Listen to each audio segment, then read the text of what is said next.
But what we were talking about was WWE UFC. I want to go into a little bit more of it. Endeavor, which is the UFC's parent company, announced on Monday they'll be acquiring WWE's entire brand, and that UFC's MMA company will be combined into one publicly traded company. We didn't mention that before, so it's now going to be, they're going to get an IPO. They're going to be publicly traded. WWE and UFC will now be a stock that you can purchase on the market. Wow.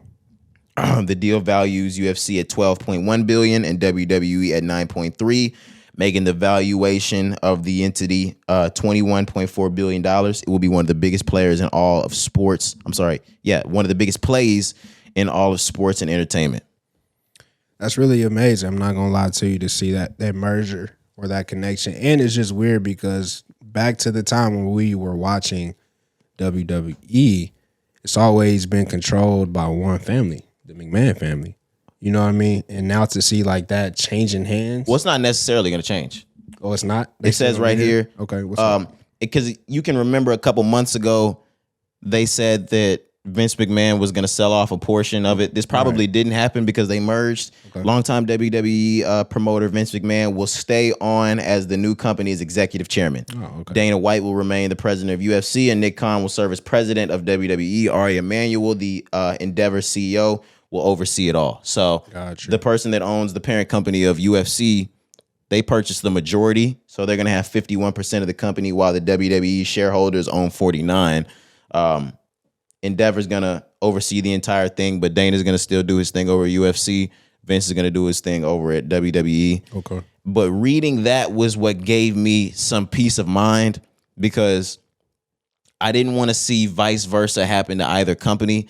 I didn't want to see UFC start to gimmick out and turn into some bullshit that I would never want to see, because I love UFC.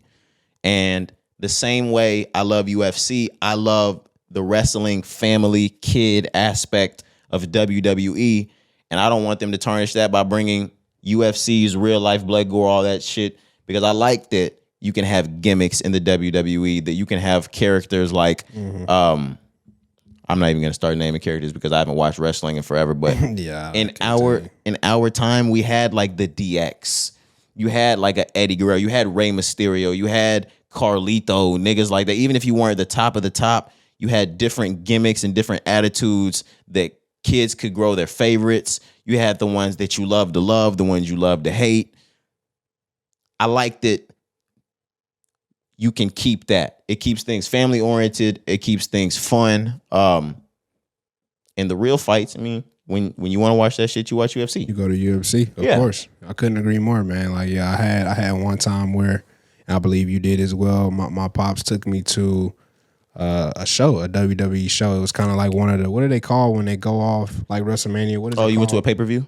A pay-per-view. It wasn't something. I think it went to SummerSlam. Some shit like that. They was just at the AAC. But anyways, you know, my pops, I went to AAC as well. Yeah, my pops took me to one as a kid. So like you said, that's something you could take your children to and have it just be like a family outing, a family absolutely type thing. But yeah, I couldn't agree more. That's what's up. I'm glad. Because I was at first thinking that it was changing hands completely. And I'm now, like, damn, that's and now crazy. Everything's gonna change. Yeah, you know? The WWE will never be the same. Yeah, that's what I was thinking too. But I'm glad to hear that as long as Vince McMahon has his hand over the WWE, I know it'll be okay. Yeah, he's had his hand over since the late '70s, since the shit started.